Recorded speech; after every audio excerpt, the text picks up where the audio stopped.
Akala ko pa naman totoo yung sinasabi ni PBBM na papalagan niya si VP Sara Duterte doon sa sinabi nito. Huwag niyo masyadong ini-small ang mga taga Mindanao. Hindi niyo talaga alam ang pwedeng gawin ng mga taga Mindanao kapag may ginawa silang masama dito sa aming Vice Presidente. Suportado po yan ng mga moro talaga ang mga Duterte. Alam nyo yan! Imposibleng hindi nyo ramdam yan dahil nung nangampanya kayo, Bongbong Marcos Jr. at yung mga kaalyado mo, malaki ang nakuha nyong boto dahil sa mga Duterte. Kaya wag nyo nang itanggi, wag na kayo magmalaki pa dahil hindi ka naman talaga mananalo kung hindi dahil sa mga Duterte. Wag nyo sasaktan yan kasi namin kayo lahat. Uubusin namin kayo. Yan ang threat sa presidente. Sige, kulong nyo. Hindi nyo kami matatakot. Kami mismo sa FGF, hindi nyo kami matatakot. Mga kayo. Hindi kayo kongreso, binaboy nyo kongres. Sayop kayo, contempt kayo. Yayabang ninyo. Mga bokol naman kayo, mga tanga. Kaya siguro bumahag yung buntot ni PBBM. Tapos pipilit nyo, Inday is a threat to national security. No, Inday is a threat to your political ambition. Mga gago.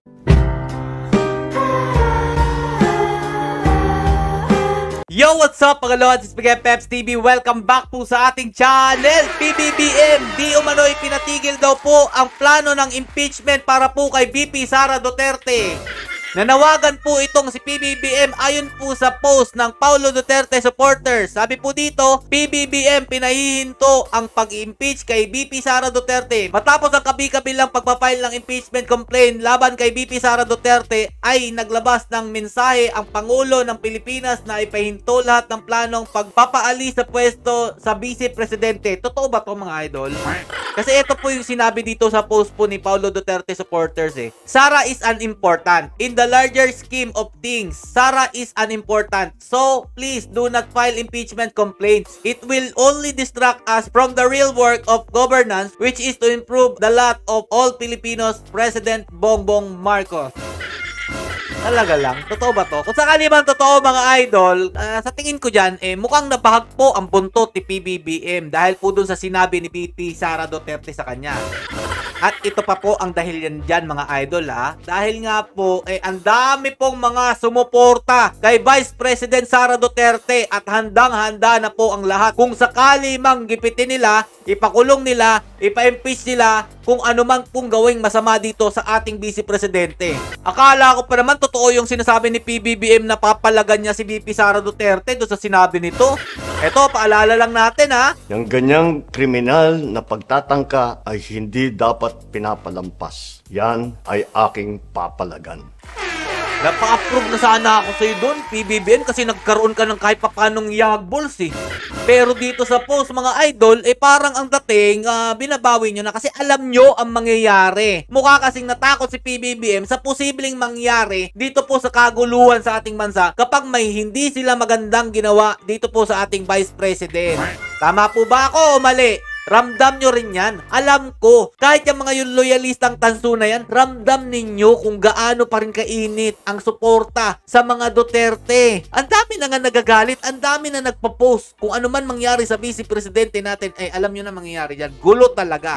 So eto, pakinggan natin kung gaano po nagpahayag ng suporta ang MNLF kay VP Sara Duterte. Isa rin po yata itong factor. Kaya po sinabi itong wag daw pong ipa-impeach si VP Sara Duterte. Pakinggan po natin mga Lodi. Nandito ang MNLF. Ipatawag lang kami ni Vice President and we are ready. The MNLF is always ready.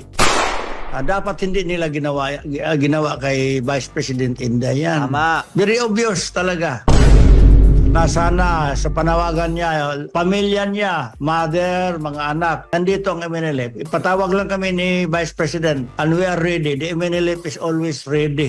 Always ready. Yan po ang sabi ng MNLF leader, mga idol. O yung mga tansong talangka, akala nyo po ang tapang-tapang nyo. Kapag may nangyari kay VP Sara Duterte, tuntua pa kayo, hindi nyo alam yung magiging resulta nito. Huwag nyo masyadong ini-small ang mga taga Mindanao. Hindi nyo talaga alam ang pwedeng gawin ng mga taga Mindanao kapag may ginawa silang masama dito sa aming Vice Presidente. O eto pa mga idol dahil sabi nyo wala na si Tatay Duterte, wala na po siyang power. Panoorin nyo kung gaano siya sinusuportahan ng mga moro dito sa amin sa Davao City. Allahu Akbar! Allahu Akbar!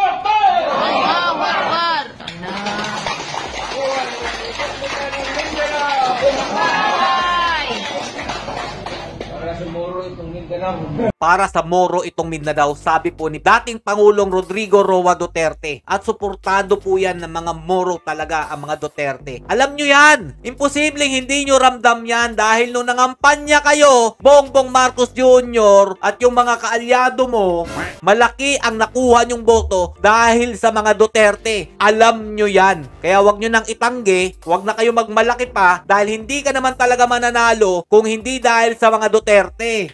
Tama ako o mali? O eto yung pinakamalupit mga lodi. Siguro kaya nayanig po yung tuhod nito ni PBBM. Yung mensahe po ni Cap Dado, yung retired PMAer mga idol, nagbanta kay PBBM at sa Congress. Pakinggan nyo mabuti ha. Wag nyong sasaktan yan. Wag nyong sasaktan yan. Kasi namin kayo lahat. Uubusin namin kayo. Yan ang threat sa presidente. Yan ang totoong threat kung sakali man na meron kayong gawin. Sabi po dito ni Cap Dado, wag nyong sasaktan ang Vice President. Kung hindi, uubusin daw po kayong lahat. Yan po ang binitawang salita ni Cap Dado. O, threat yon? Hindi, di ba? Dahil nga, kapag meron lang kayong ginawa dito kay VP Sara Duterte, ganun yun. Yung mga hindi nakakaintindi.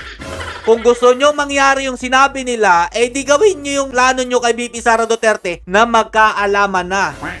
O, tuloy pa natin. Subukin nyo kami ngayon. Gago kayo. Huwag nyong gagalawin si Inday. Naghihintay lang yung grupo ko eh. Naghihintay lang. Tang nyo. Gago kayo. Sige, kulong nyo. Pinakamaganda dyan, kulong nyo. Kulong nyo si Inday. Nyo, hindi nyo kami matatakot. Kami mismo sa FGF, hindi nyo kami matatakot. Mga gago kayo. Pati kayo, Kongreso, binaboy nyo yung Kongres. Hayop kayo, kontem kayo, yayabang ninyo. Mga bopol naman kayo, mga tanga. Oh, Congress, makinig kayo. Astig-astigan kayo dyan. Iba talaga magsalita mga lodi kapag yung mga gantong klaseng retired military. Ay nako, kapag sinabi nila ay gagawin talaga nila. Ayan, nag-aabang na raw po yung mga kasamahan nito kung ano man ang mangyari sa aming Vice Presidente ha. Kaya siguro bumahag yung buntot ni PBBM kung totoo man tong post na ito. Na pinapatigil niya na ang plano. Yan po sa papa-impeach kay VP Sara Duterte. Mga hayok na hayok ko yung sa kapangyarihan eh. Wala talaga yung ano mo, reasoning mo eh. Bobo talaga eh. Pangag ka eh. Binabasa mo pa eh. Hindi galing sa puso eh. Binabasa mo eh. Di ba sabi nila wala daw pong script si BBM kapag nagsasalita sa madla? Yung pag-rest back niya sa sinabi ni VP Sara Duterte, scripted eh. May binabasa, lata naman talaga. Hindi mo ginaya si Duterte, no? You still respect tong tanga na to, kahit tanga, you still respect her because she is the Vice President. She was elected by the people. Is she a threat to national security? Of course not! Sino nag-a-advise dyan sa Presidente national threat, no? Ang threat to national security is a president na nagdodroga. That is a threat to national security. Oh, makinig ka, PBBM!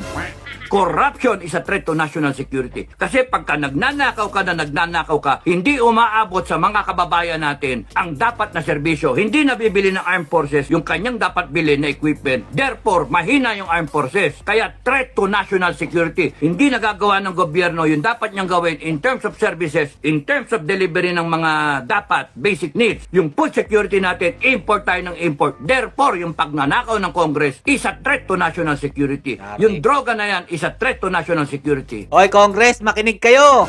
Mahinayo pa kayo? Congress is a threat to national security. Yung ginagawa niyan, nandyan yung NPA. That is a threat to national security. Bopol, kayong lahat. Tapos pipilit nyo, Inday is a threat to national security. No, Inday is a threat to your political ambition. Mga gago. Tama to mga idol. Hindi naman po talaga threat si VP Sara Duterte sa national security. Threat po sila sa political ambition po ni Tori Romualdez, ni Lisa at saka ito ni BBM. Bukang balak pa nila maging Prime Minister ito si Sandro Marcos. Yan ang talagang punto niyan. Kaya gusto nila mapababa si VP Sara Duterte.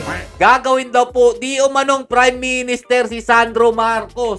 Yan po ang inihayag ni dating Pangulong Rodrigo Roa Duterte. Mga walang kwenta kayo. Ramdam nyo ba kung anong galit ang nararamdaman ni Cap Dado? Ito ay pahiwatig lang na marami po talagang nagagalit na sa inyo, PBBM. Kaya siguro, plano nyo nang itigil kung ano man yung nagliliyab na apoy na. O, di ba? Naramdaman nyo rin ang galit ng sambayan ng Pilipino, lalong-lalo na yung may mga katungkulan Akala nyo kasi, porket nasa posisyon kayo, walang aalma. Maraming matatakot sa inyo dahil kayo'y makapangyarihan.